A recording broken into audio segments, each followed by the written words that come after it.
Bonjour à tous et à toutes. Lorient 2026, une ville à la croisée des chemins, entre héritage maritime et urgence climatique. À gauche, l'union semblait être une évidence, elle est devenue un casse-tête car à la veille du premier tour prochain des élections municipales du 15 et 22 mars, 4 listes sont en lice et se réclament de gauche. Aujourd'hui, nous recevons la tête de liste de Lorient Ensemble, soutenue par le PS, l'UDB, représentée par Gaël Lestradic. Gaël Lestradic, bonjour et merci d'avoir répondu présente à notre invitation dans nos locaux de GEM Radio. Première question, vous menez aujourd'hui la liste Lorient Ensemble. Avant d'entrer dans le détail de vos mesures, pourriez-vous vous présenter aux Lorientaises et Lorientais qui ne vous connaissent pas encore? Et surtout, comment vous caractériseriez l'ADN de votre liste? Est-ce que c'est une liste de partis, un collectif citoyen ou une nouvelle voie pour Lorient qui cherche à dépasser les clivages habituels? Bonjour, merci de cette invitation. Donc Gaël Lestradic, j'ai 45 ans, je suis mariée, j'ai 3 enfants de 8, 10 et 12 ans, 3 garçons. Professionnellement, je suis conseillère en insertion sociale et professionnelle et je développe en fait des dispositifs, des actions pour valoriser et accompagner les personnes éloignées de l'emploi. Et puis j'ai une vie aussi politique, une vie publique. Je suis élue depuis 10 ans. J'ai d'abord été dans l'opposition au conseil départemental en 2015, puis à la ville de Lorient et à l'agglomération de Lorient depuis 2020. Et en 2021, j'ai été élue dans la majorité de la région Bretagne avec Loïc Chénès-Girard et j'en suis vice-présidente à la culture. Donc depuis 10 ans, du premier au dernier jour de mes mandats, je suis au service des Lorientais et des Lorientaises. Et j'ai effectivement constitué une liste. J'ai d'abord, suite à la démission de Damien Girard, j'ai pris le chef de fila de l'opposition à la ville de Lorient et j'ai rassemblé 6 élus de cette opposition sur les 10 que nous comptions. J'ai rassemblé ces 6 personnes et puis au-delà, sur des valeurs très claires et un périmètre politique très clair, j'ai rassemblé largement des citoyens aux visages multiples, aux horizons divers, aux parcours politiques, mais ils ont tous quelque chose en commun, c'est d'être très engagés sur leur ville au niveau associatif, professionnel. Et ce collectif-là est effectivement soutenu par 4 organisations politiques. Vous en avez cité que 2, mais moi je vais faire les 4. Le Parti Socialiste, Place Publique, le Parti Radical de Gauche et l'Union Démocratique Bretonne. Vous constaterez que ces 4 organisations sont cohérentes sur leurs valeurs et le périmètre politique que les unes et les autres ont dans les différentes collectivités qu'elles peuvent piloter. Et effectivement, c'est des organisations qui sont en général dans des exécutifs, à la région Bretagne en premier lieu, mais aussi dans de nombreuses villes bretonnes, par exemple. Merci beaucoup pour cette présentation de vous-même et cet ADN de votre liste. Vous soulignez dans votre programme que les réalités financières actuelles obligent à inventer des solutions avec peu de moyens et beaucoup de réalisme. Parallèlement, vous portez une ambition forte pour la mue de Lorient. Concrètement, comment arbitrez-vous la priorité entre l'urgence écologique et la santé des finances de la ville? Et quelles mesures phares de votre projet incarnent mieux cette innovation à bas coût que vous prenez? Alors, je pense que déjà, ce qu'il faut savoir, et c'est ce que j'ai dénoncé notamment sur les 2-3 dernières années face à Fabrice Loher, c'est que je considère qu'au cours de ce mandat, il a vraiment entaché les finances de cette ville. Il y a une dette qui a été multipliée, on a réduit notre capacité d'investissement parce que la majorité sortante a choisi de faire des investissements conséquents, et en premier lieu le stade du Moustoir, qui fait que ça monopolise, ça bloque beaucoup de notre capacité d'investissement. Donc en fait, le peu de moyens, à l'instant T, il y a peu de moyens pour la suite. Par contre, si on réoriente les moyens alloués, et j'ai toujours défendu ça, même à la première présentation du projet du stade, c'était de rénover cette tribune, mais de réaffecter, de faire un projet plus modeste, et de réaffecter, puisque c'est 48 millions, il y en a à peu près 25 pour la tribune, le reste, c'est pour autre chose. Donc de réaffecter ça sur des choses qui, moi, me semblaient beaucoup plus prioritaires, à commencer par la rénovation des écoles. Donc c'est ça aussi, c'est comment on réoriente, on réinterroge, parce que je sais très bien comment ça se passe dans les collectivités, donc il y a déjà des coups partis, et puis il y a des choses qu'on va pouvoir réinterroger. Donc c'est là où on va dégager notre marge de manœuvre. Et vous me demandez un projet concret de cette innovation. Moi, je considère qu'il y a beaucoup d'investissements qui ont été mis sur le centre-ville, beaucoup moins sur l'ensemble des quartiers. Et nous, on est parti de ce constat-là et on veut revitaliser chaque quartier, ou en tout cas refaire une centralité dans les quartiers. Et cette centralité, ça peut se faire avec un aménagement conséquent, par exemple d'une place qu'on embellit, on en fait un lieu de rencontre, on remet du commerce, du stationnement, voilà. Et on peut faire, donc sur une ou deux places, on peut faire des investissements très conséquents.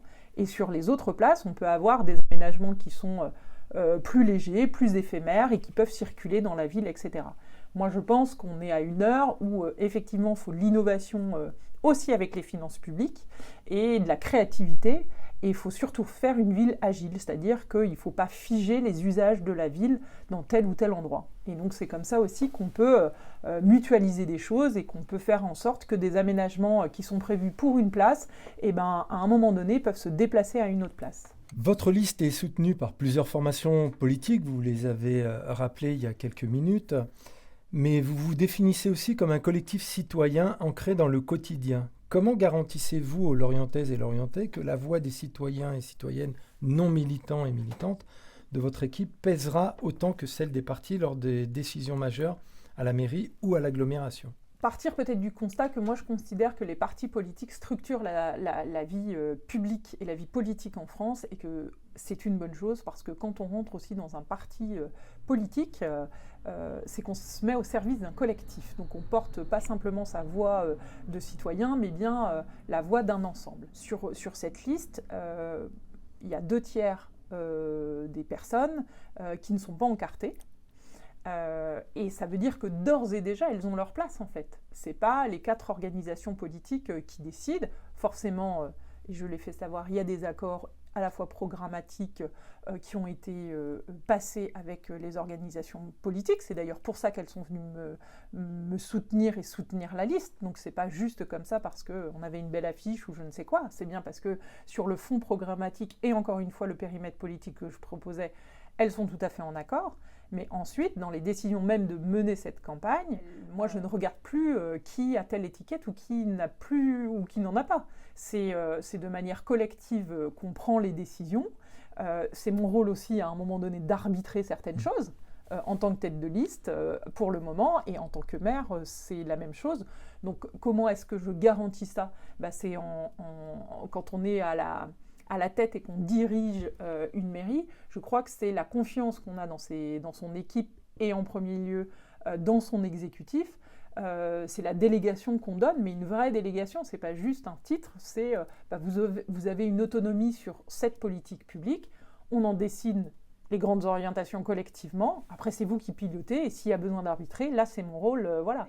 De même, à l'agglomération, au final, il y a bien plus d'élus qui ne sont pas encartés que qui sont encartés. Et il y a un moment donné, je pense que quand on définit un projet et qu'on a ce cap-là collectif, moi, savoir de quelle étiquette est un tel ou un tel, ça ne m'intéresse plus, en fait. C'est vraiment la vision qu'on porte collectivement au service des Lorientais et des Lorientaises. La force du collectif. C'est ça. On va aborder une actualité, celle de la sécurité et le logement. Le débat récent organisé par Ouest France a montré un clivage fort sur la sécurité. Face à la droite et l'extrême droite qui prônent une ligne dure, vous parlez de coopération. Mais face à la réalité des trafics qui inquiètent les habitantes de quartiers comme Kervénanec, Frébeau et d'autres, quelle est votre réponse concrète pour ramener la tranquillité publique sans tomber dans ce que vous appelez une primaire de la sécurité ? Alors, je pense que déjà, il faut quand même avoir une parole assez nuancée sur cette thématique-là, parce qu'effectivement, on a vu, et ce sont des faits, et moi qui habite le quartier de Frébeau, je le constate, il y a eu une recrudescence du narcotrafic. Ça s'est vu sur différents quartiers de la ville, ça se déplace aussi. Donc ça, c'est une réalité. Hier soir encore en réunion publique, une habitante m'en faisait part et me demandait ce que je proposais. Donc voilà, ça c'est un fait. Par contre, ce que mes adversaires de droite proposent, c'est d'augmenter de manière très considérable les effectifs de la police municipale. Ça demande du budget de fonctionnement. C'est un choix politique. Mais ce choix politique, il faut le mettre au regard de ce que du coup ils ne vont pas faire. C'est là où je dis qu'il faut une coopération et un équilibre. Nous proposons effectivement en lien avec la police nationale, parce que moi je tiens quand même aussi à rappeler que ce qui est de l'ordre du trafic de drogue relève de l'État et relève de la police nationale. Il ne faut pas mélanger, il ne faut pas tout mélanger, en tout cas il ne faut pas enlever à l'État cette responsabilité-là. Et en tant qu'élu, je pense qu'il faut le reposer, ça c'est la première chose, demander les effectifs conséquents pour le commissariat de Lorient. Mais ensuite, c'est pas parce qu'on le demande qu'on est écouté, a priori. C'est clair. Donc, il faut effectivement avoir une action sur le terrain. Et cette action, j'ai toujours dit qu'il fallait avoir 3 piliers en termes de tranquillité publique. La prévention, c'est comment est-ce qu'on fait pour occuper l'espace public, parce que moi je le vois dans mon quartier. Moi je considère que les dealers, quelque part, ils ont privatisé un espace public qui était là pour les enfants, pour les familles, pour que les personnes âgées puissent sortir, etc. Des halls d'immeubles. Voilà, alors là, ça ne donne pas franchement envie. Donc, il faut remettre de la présence humaine par différents moyens. Évidemment, les policiers municipaux, et on a dit qu'on aurait une progression, mais plus légère que ce qui a été fait. Nous augmenterions les effectifs de médiateurs pour porter à une équipe de 10 agents pour qu'il y ait une vraie efficacité sur différents quartiers de Lorient, et nous réinterrogions les horaires d'intervention et le périmètre d'intervention. Donc voilà, ça c'est des présences humaines. Une autre forme de présence humaine, ce sont les centres sociaux qui font un travail quand même assez conséquent sur certains quartiers de Lorient. Il n'y en a pas forcément partout, mais on essaye d'avoir ces actions-là sur tous les quartiers de Lorient. Et ça, c'est pareil. Quand il y a une animation, quand des jeunes peuvent venir sur un city jouer au basket, au hand ou au foot, ça met de la présence humaine. Et c'est que le trafic n'aime pas ça. Il n'aime pas être dérangé. Donc il faut aller... occuper le terrain pour déranger. Occuper le terrain, ça, moi, je crois beaucoup à la présence humaine. Lutter contre les addictions, forcément. Lutter contre les discriminations. Eh bien, ça permet, en tout cas, d'avoir des points de vigilance et de repérer, des jeunes ou des moins jeunes, d'ailleurs, qui auraient une tendance à dévier vers la délinquance. Il y a l'aménagement urbain. Dans l'aménagement urbain, il y a l'éclairage, qui peut être aussi utilisé pour... faire reculer le sentiment d'insécurité. Moi, je ne pense pas que la tranquillité publique, ce soit que les policiers municipaux. C'est plutôt ce que mes adversaires prônent. Non, moi je pense qu'il faut agir sur plusieurs champs, mais jusqu'aussi aux sanctions. Alors, il y a un lien qui n'est pas aussi ténu, qui n'est pas aussi évident avec effectivement... le trafic de drogue, bien sûr, mais c'est les incivilités. Moi, on m'a parlé des stationnements qui empêchaient, les stationnements gênants qui empêchaient, par exemple, les fauteuils roulants ou, les parents, quand on est à poussette, entre les poubelles, les voitures, etc., on se retrouve sur la rue avec nos enfants en bas âge.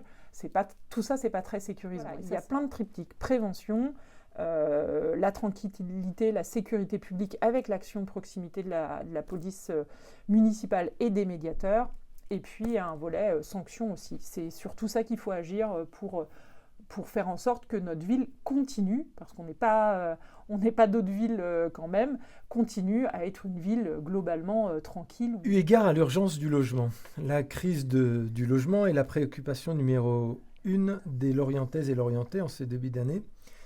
Avec la nouvelle loi Choc qui donne plus de pouvoir aux maires, quelle est votre position ? Comptez-vous utiliser votre droit de veto sur les attributions HLM pour favoriser les Lorientaises et les Lorientais, ou resterez-vous sur une ligne de solidarité régionale plus large ? Je resterai sur une ligne de solidarité plus large parce que je ne sais pas tout à fait comment on peut définir les Lorientais et les Lorientaises. C'est peut-être ça, mais c'est comme qu'est-ce qu'être breton ou bretonne. Il y a ceux qui sont nés ici, il y a ceux qui arrivent. Je pense qu'à un moment donné, on ne peut pas figer les choses. On a tous dans nos vies souhaité aller dans d'autres villes, etc. Donc empêcher ou avoir cette préférence-là, moi, me semble préjudiciable. Préjudiciable aussi parce que il ne faut pas non plus se leurrer. On est un territoire industriel avec de l'agroalimentaire. On a un port de pêche. Et il y a un besoin de main-d'œuvre qui est important. Donc voilà, il faut être en capacité effectivement de pouvoir loger un maximum de gens, et notamment les gens qui travaillent à Lorient, les hommes et les femmes qui travaillent à Lorient, qui font vivre, que ce soit nos services, encore une fois, nos industries, etc. Donc voilà, moi je suis sur des critères d'attribution. Votre programme Face au réel. Vous parlez d'une ville populaire et ouvrière où la solidarité est naturelle. Pourtant, votre programme mentionne aussi l'aggravation des fractures sociales. Au-delà des services publics classiques, quelles actions spécifiques comptez-vous mener pour que les quartiers les plus éloignés du centre-ville et du port se sentent pleinement intégrés à votre projet ? Alors c'est sûr qu'historiquement, entre l'Arsenal, le port de pêche, voilà, on est une ville ouvrière, populaire. En tout cas, on nous revendique et on nous reconnaît comme ça aussi en termes de mixité sociale. Il y a voilà, toutes les catégories sociales. C'est ça qui fait aussi la richesse, l'attrait et je crois le bien vivre à Lorient. Cela dit, si on n'est pas vigilant à cette mixité sociale, notamment dans le logement, on arrive à ce qu'on appelle une gentrification des quartiers, dans un sens ou dans un autre d'ailleurs. Et c'est ce que j'ai pu dénoncer face à Fabrice Loher sur certains programmes immobiliers.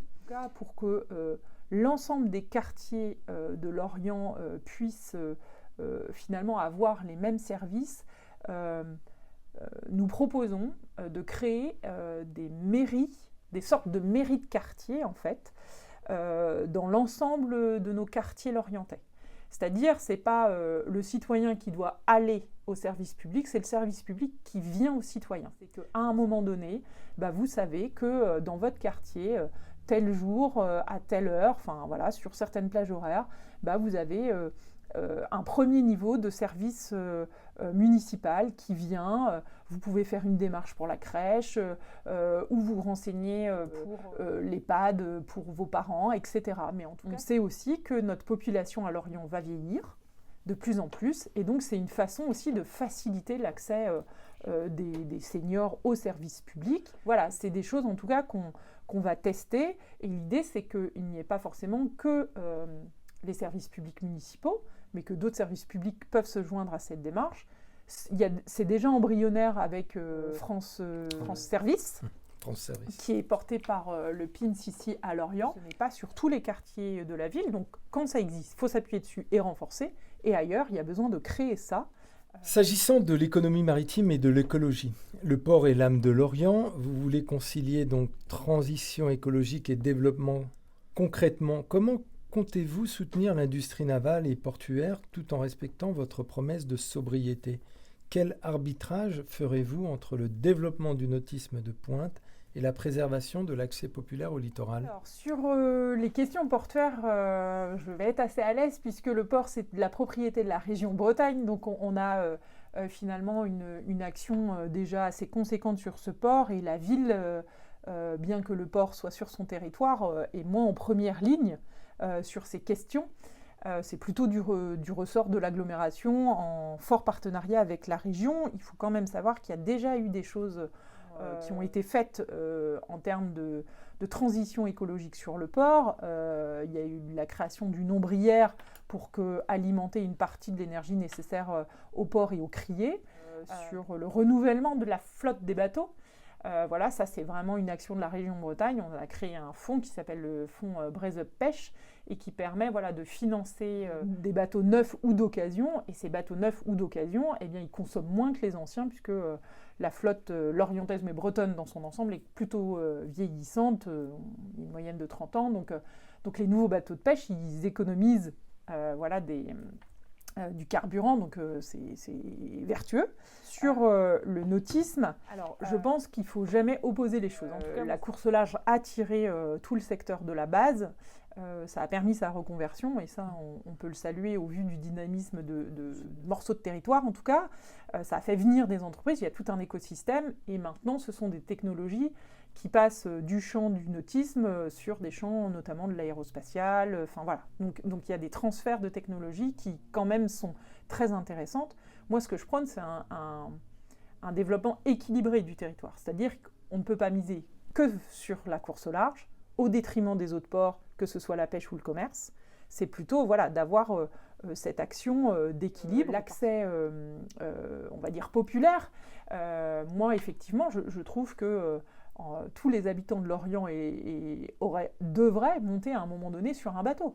Enfin, on est au bord de la mer et effectivement, on n'a pas forcément cette sensation d'identité maritime, alors qu'on voit la mer du centre de l'Orient, on voit l'eau. Donc effectivement, il y a ce côté-là à faciliter.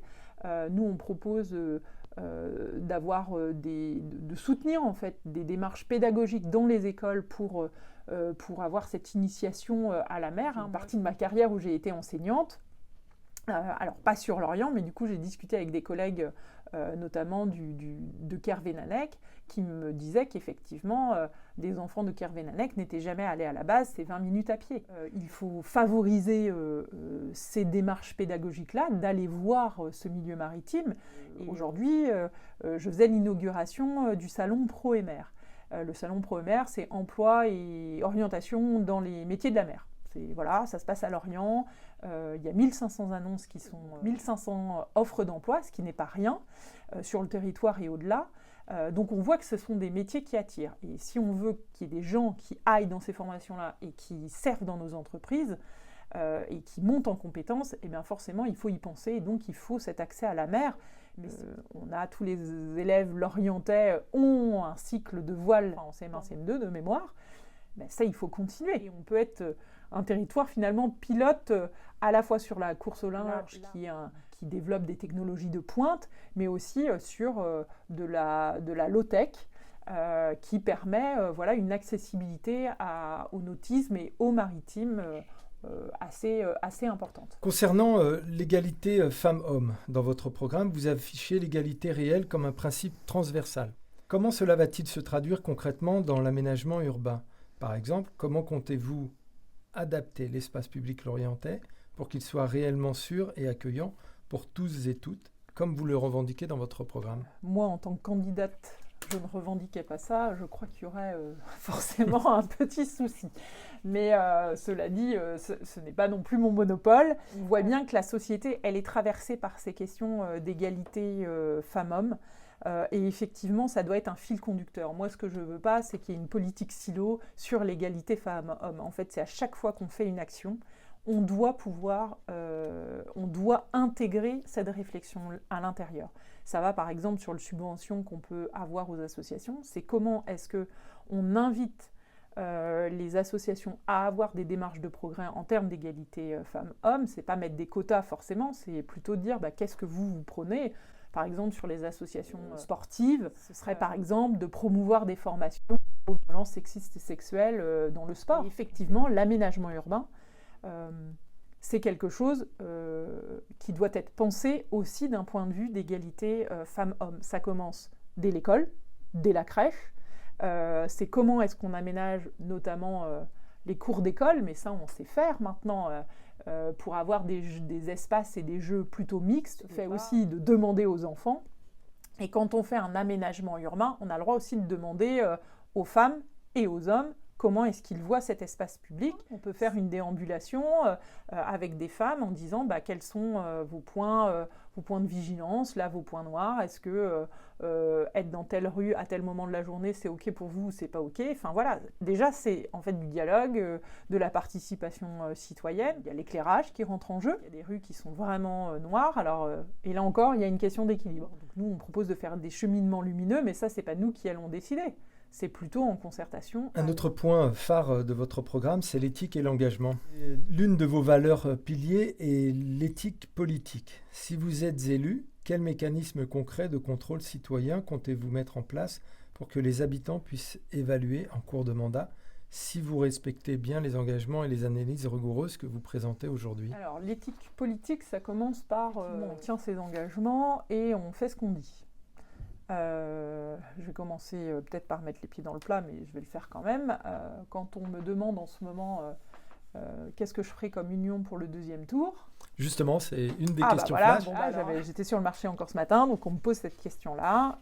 Ça fait des mois et des mois que je dis que mon périmètre politique, c'est la gauche républicaine, avec ses différentes sensibilités, ses différentes composantes, mais que effectivement travailler avec la France insoumise, ça ne fait pas partie de mon périmètre politique. Ni Macron, ni Mélenchon. Voilà, je pense que, je l'ai dit plusieurs fois, c'est intégré, mais a priori, il faut que je le redise, et c'est notamment ce qui vaut pour le premier tour, vaut pour le deuxième tour. C'est qu'à un moment donné, je ne peux pas avoir tenu ce discours-là pendant plus de 18 mois, et puis là, en un dimanche soir, parce que c'est ça finalement que certains voudraient que je fasse, en un dimanche soir, changer et embarquer toute mon équipe, alors que je rappelle que le périmètre politique, c'est aussi sur ça qu'on se rassemble. C'est qu'on est clairs les uns avec les autres et qu'il n'y a pas d'entourloupe, entre guillemets. Donc voilà, donc déjà c'est commencer par, quand on a un engagement, eh bien on le tient, que ça fasse plaisir ou pas, on le tient parce que c'est aussi, moi je pense, une clarté vis-à-vis des électeurs. C'est un moyen de choisir aussi pour les électeurs, à mon sens. Et puis c'est être honnête. Damien Girard, qui serait susceptible de dire oui à un ralliement de la France insoumise au second tour, si c'est le cas, vous ne suivrez pas derrière, concrètement? Alors je ne sais pas si le terme « suivre derrière » est le bon, parce que là, vous présagez qu'il est premier et pas moi. Plutôt, est-ce qu'il vous suivra plutôt? Mais en tout cas, moi, j'ai fait mon périmètre politique ne variera pas. Je ne me mettrai pas dans un accord où il y a la France insoumise.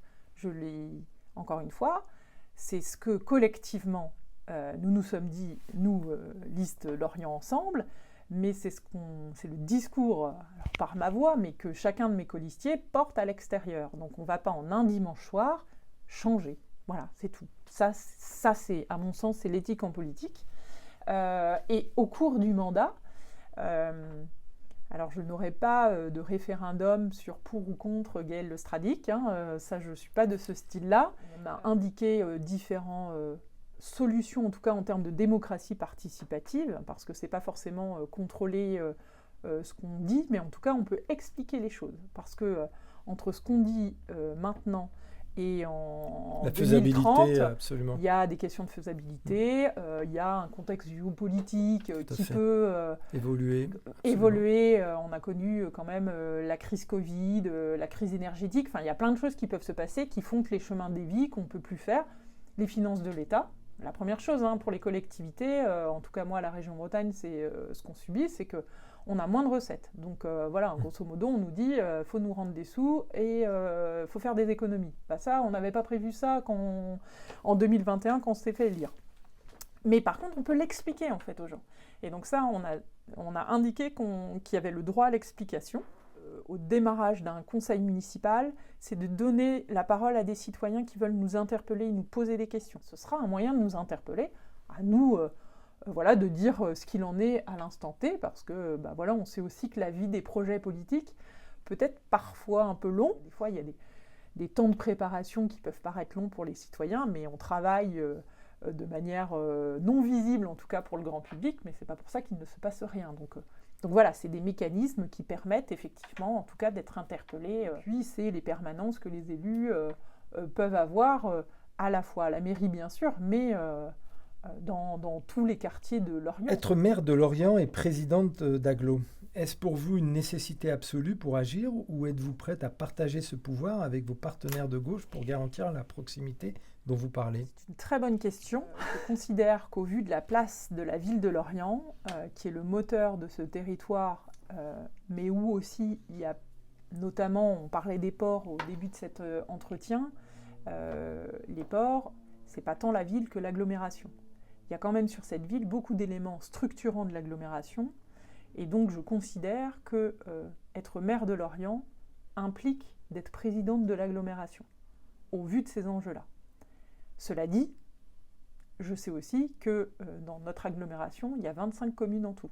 Et ça veut dire que même si la ville de Lorient est la plus importante, il y a 24 autres communes, il faut discuter avec elles, il faut en tenir compte. Et en tout cas, moi, au vu du mandat que j'ai passé dans l'opposition, des tensions avec ma cascade région que j'ai pu voir entre deux villes qui font que les projets n'avancent pas à la vitesse où elles auraient dû, moi je prône une agglomération de consensus, c'est-à-dire sur du projet, d'aller chercher les gens les uns et les autres. Et avec ma cascade région, j'ai travaillé avec tous les maires de cette agglomération. J'ai facilité des dossiers, j'ai construit des choses pour que, voilà, dans leur commune, il y ait une maison maternelle qui se construise, une école, un skatepark, enfin bon bref, j'ai cette habitude de travailler avec beaucoup de monde qui ne sont pas forcément de mon bord politique, mais où on se retrouve sur un projet bien précis, etc. Donc moi je pense qu'il faut aller vers cette dynamique de consensus. C'est avec la majorité qui se dégagera de choisir qui peut prétendre avoir la présidence. Si c'est pas moi, ce sera quelqu'un d'autre et ce sera très bien, mais c'est dans la discussion qu'on fait ça, c'est dans la coopération encore une fois, parce que ce qu'il ne faut pas, c'est que Lorient soit la ville qui préempte tout et qui soit dans une forme, c'est pas d'agressivité, mais quand même un peu, si on se place au niveau de l'agglomération, notamment au niveau des transports, je vais vous donner un exemple très simple, on a des navettes gratuites au centre-ville de Lorient, pour les Lorientais c'est formidable, mais à côté de ça, il y a des habitants plutôt du nord de notre agglomération qui n'ont pas de ligne régulière ou pas suffisante. Si je me place du point de vue de l'agglomération, je trouve que ce n'était pas juste. La question, ce n'est pas de savoir qui est à la tête de l'agglomération, c'est comment est-ce que cette personne-là entend gouverner, entend encore une fois coopérer, déléguer, faire confiance. Et encore une fois, le maître mot, c'est de désigner le cap et l'objectif. Et une fois qu'on a ça, eh bien, moi je pense qu'on peut rassembler, en tout cas c'est toujours ma manière de faire, quand je pilote la politique culturelle de la région Bretagne, quand je suis dans mon groupe d'opposition ou à l'agglomération ces dernières années. Gaëlle Lestradic, nous allons arriver à la fin de cet entretien. J'ai envie d'aborder avec vous la vision et l'âme de Lorient pour finir en quelque sorte sur une note inspirante et plus personnelle. Votre programme insiste beaucoup sur l'âme de Lorient, donc cette ville ouvrière, maritime et solidaire. Si vous êtes élu maire en 2026, quel est le sentiment que vous aimeriez que les Lorientaises et Lorientais éprouvent en traversant leur ville à la fin de votre mandat ? Quelle trace souhaitez-vous laisser dans l'histoire de cette cité turbulente et joyeuse ? Je pense qu'à la fin de mon mandat, j'aimerais que les Lorientais et Lorientaises soient fiers de leur ville, soient fiers d'habiter à Lorient, notamment parce que on a cette âme si particulière au niveau de la région Bretagne, parce qu'effectivement, on est une ville bretonne, et ça, moi, je le revendique. On est une ville où il y a un foisonnement culturel, sportif, qu'il faut maintenir parce que, notamment dans la période que nous vivons, c'est ça qui fait le lien entre les gens. Et je pense que, en tout cas, c'est le sens, moi, de mon engagement politique, c'est faisons des liens entre nous.